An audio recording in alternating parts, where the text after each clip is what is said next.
Shri Siddheshwar फाउंडेशननं 16 November रोजी द्वारकाधीश मंदिर इथं शास्त्रीय संगीत संमेलन आयोजित केलं आहे।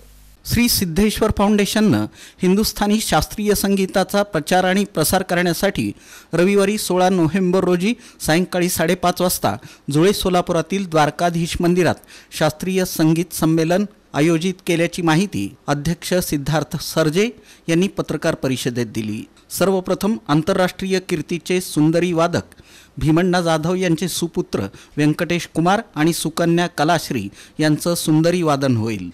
त्यांना तबल्याची साथ नितीन दिवाकर करणार आहेत। सोलापूरचे युवा उद्योजक तथा सतारवादक ऋषिकेश नागावकर यांचं सतारवादन होईल। त्यांना तबल्याची साथ डॉक्टर अनिल सरजे करणार आहेत। परमपूज्य गोविंदराज दंडवते यांच्या सुकन्या देवश्री यांचं शास्त्रीय गायन होईल। त्यांना तबल्यावर नितीन दिवाकर तर हार्मोनियमवर ओंकार पाठक साथ देणार आहेत। कार्यक्रमाचं उद्घाटन सांस्कृतिक कार्य संचालनालयाचे संचालक बिभीषण चौरे यांच्या हस्ते होणार आहे। अध्यक्षस्थानी डॉक्टर माधवी रायते तर प्रमुख पाहुणे म्हणून उद्योजक सिद्धेश्वर पाटील असणार आहेत। सर्व रसिकांनी या कार्यक्रमाचा लाभ घ्यावा असं आवाहन श्री सिद्धेश्वर फाउंडेशनचे संगीत विभाग प्रमुख नितीन दिवाकर यांनी केलं। प्रतिभावंत युवा कलाकार म्हणजे जे संगीतासाठी झोकून देऊन काम करणारे युवक आहेत, मग ते सोलापूर जिल्ह्यातले असू देत किंवा इतर जिल्ह्यातले असू देत, तर ह्या सगळ्यांचे आपण संमेलन करण्याचा प्रयत्न करतोय।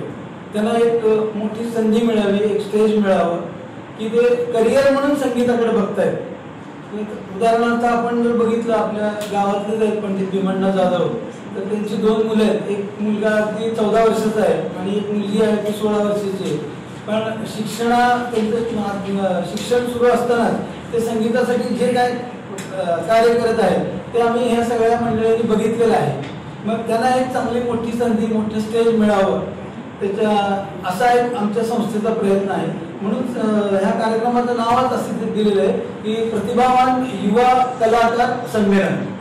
तर त्या दृष्टीने आम्ही एक प्रयत्न करत आहोत। या पत्रकार परिषदेला राजेंद्र बलसुरे, ममता कुलकर्णी, धनश्री देशपांडे, सीमा खोडके आदींची उपस्थिती होती।